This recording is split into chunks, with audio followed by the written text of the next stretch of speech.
सर्वप्रथम तो जय श्री कृष्ण। आज हम लोग एक कथा सुनेंगे।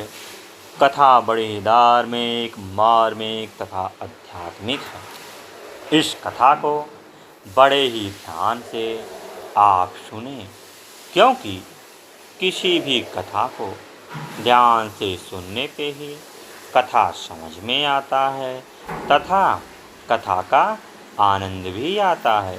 तो चलिए कथा को सुनते हैं। आज हम लोग इसमें कुछ अलग ही तरह का है, उसको ध्यान से आप लोग सुने।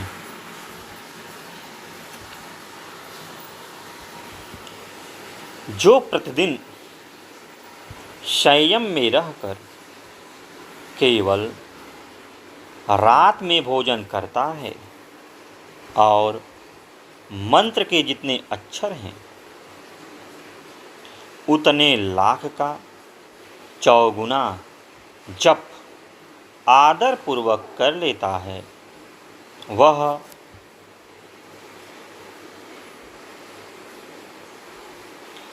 पौरश्चरिक कहलाता है। जो पुरश्चर करके प्रतिदिन जप करता रहता है, उसके समान इस लोक में दूसरा कोई नहीं है। जप 3 प्रकार से किया जाता है, जिसमें मानस जप उत्तम है,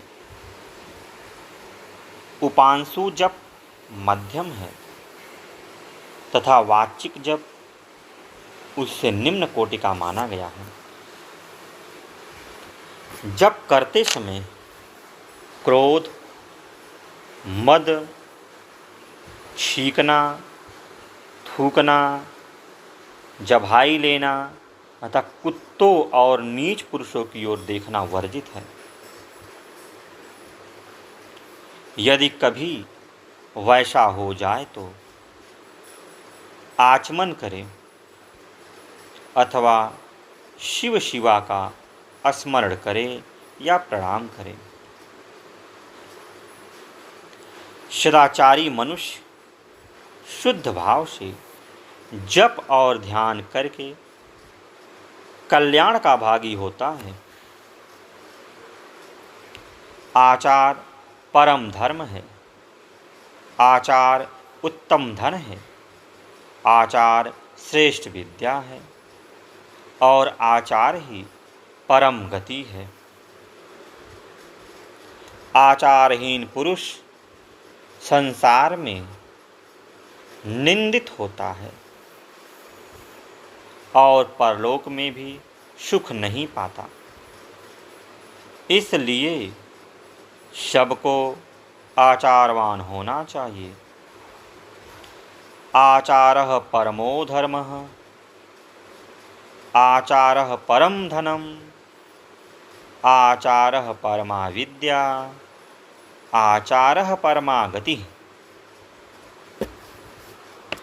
सदाशिव भगवान शंकर भगवती पार्वती से कहते हैं, सदाचार से हीन, पतित और अंत्यजय का उद्धार करने के लिए कलयुग में पंचाक्षर मंत्र से बढ़कर दूसरा कोई उपाय नहीं है। चलते फिरते, खड़े होते तथा स्वेच्छानुसार कर्म करते हुए अपवित्र अथवा पवित्र मनुष्यों द्वारा जप करने पर भी यह मंत्र निष्फल नहीं होता। किसी भी अवस्था में पड़ा हुआ मनुष्य यदि मुझ में उत्तम भक्ति भाव रखता है तो उसके लिए यह मंत्र निःसंदेह सिद्ध ही होगा। फिर भी छोटे छोटे कुछ फलों के लिए सहसा इस मंत्र का विनियोग नहीं करना चाहिए, क्योंकि यह मंत्र महान फल देने वाला है। इसके अनंतर उपमन्यु ने साधक संस्कार और मंत्र महात्म्य का वर्णन करते हुए कहा कि साधक को बिना भोजन किए ही एकाग्रचित्त होकर 1 सहस्त्र मंत्र का जप करना चाहिए। ऐसा करने से वह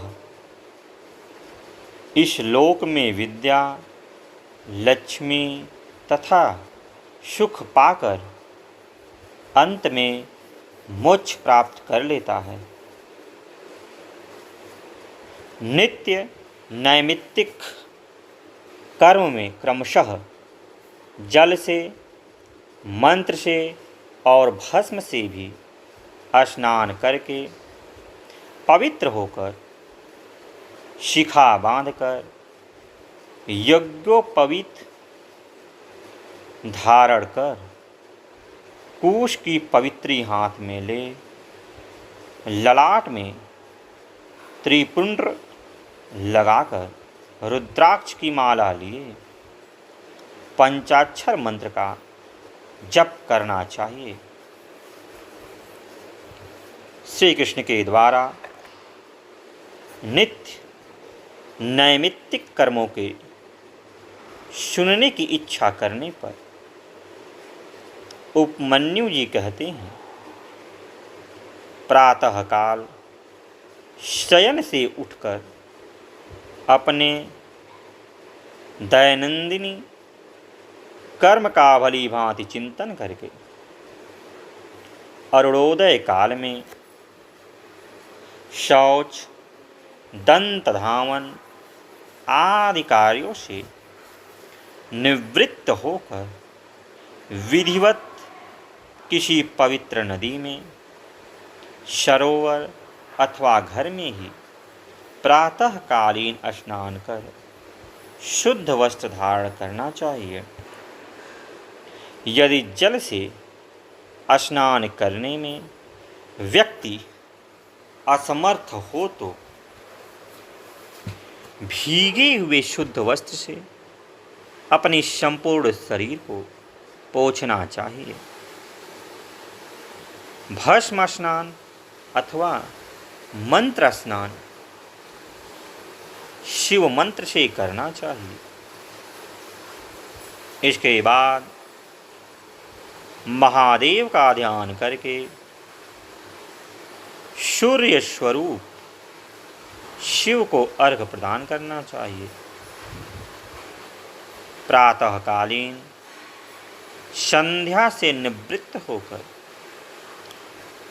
देवताओं, ऋषियों, पितरों एवं भूतों के निमित्त तर्पण विधि पूर्वक करके अर्घ्य प्रदान करना चाहिए।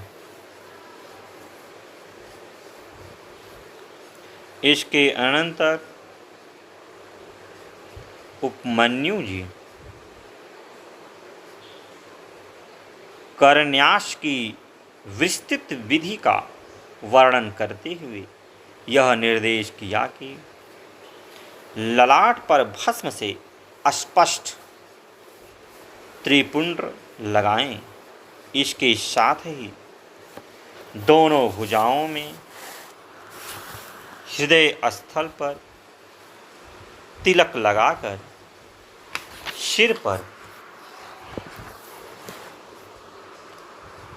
कंठ में,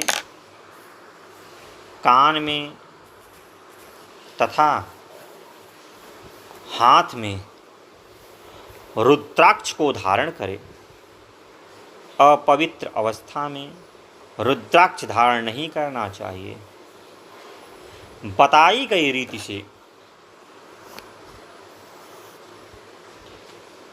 न्यास द्वारा अपने में शिव तत्व का आधान करके तथा पशु भावना का त्याग करके मैं शिव हूँ, इस प्रकार विचार कर शिव कर्म करे।